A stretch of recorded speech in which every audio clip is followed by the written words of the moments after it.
how do we get to these harder to reach populations, and we need to figure out how to keep it safe. Yeah. I think a key part of this equation here is acknowledging and working with threshold barriers. And what I mean by threshold barriers are there's these things that stop people from crossing the threshold into the art space.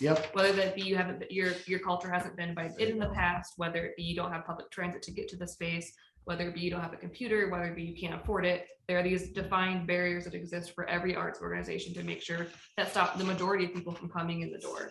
And so a couple of things that we've employed that work really well at our art center is that we acknowledge and say, hey, we recognize, so we have like a robust scholarship program. We purposely chose our new location to be on a public bus route. We purposely make sure that everything has a digital and in-person thing.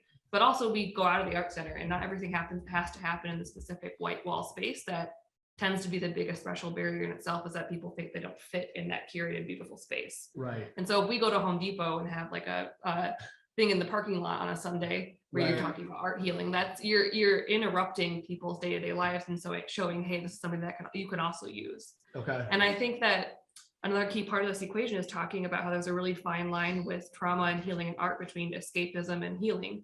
And both those two things can have good qualities, and art is a good thing that can kind of blend and go back and forth in between those things, which is why I think we actually use art for healing for trauma so often. But because it allows people to use those two sides, you can kind of like build your own narrative, and you can reveal as much as you want about your trauma through your art by making it narrative, or making it abstract, or making it crazy, or making it super plain. Like you can kind of fit your own space in it, but making sure that knowing that that's not a barrier that you don't know how to use. Because everyone assumes like, well, I can't, my artwork will never get into the walker or the Mia, so why would I even try it? That's not the point. Most of the people didn't think they would get in either, and they died, and suddenly they ended up there. That's typically how their world works. So if we're talking about eliminating that initial threshold barrier as well for just the art world in general, I think that's the only way to have these kind of spaces.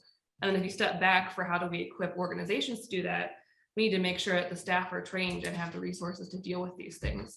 Because one big thing we've noticed with the pandemic, and almost everybody in a service industry or customer facing job has noticed, is that we're all becoming, as you mentioned before, these kind of like frontline social workers for almost no reason. Like people come walk through my door and tell me their stories in a way I never expected and never happened before the pandemic.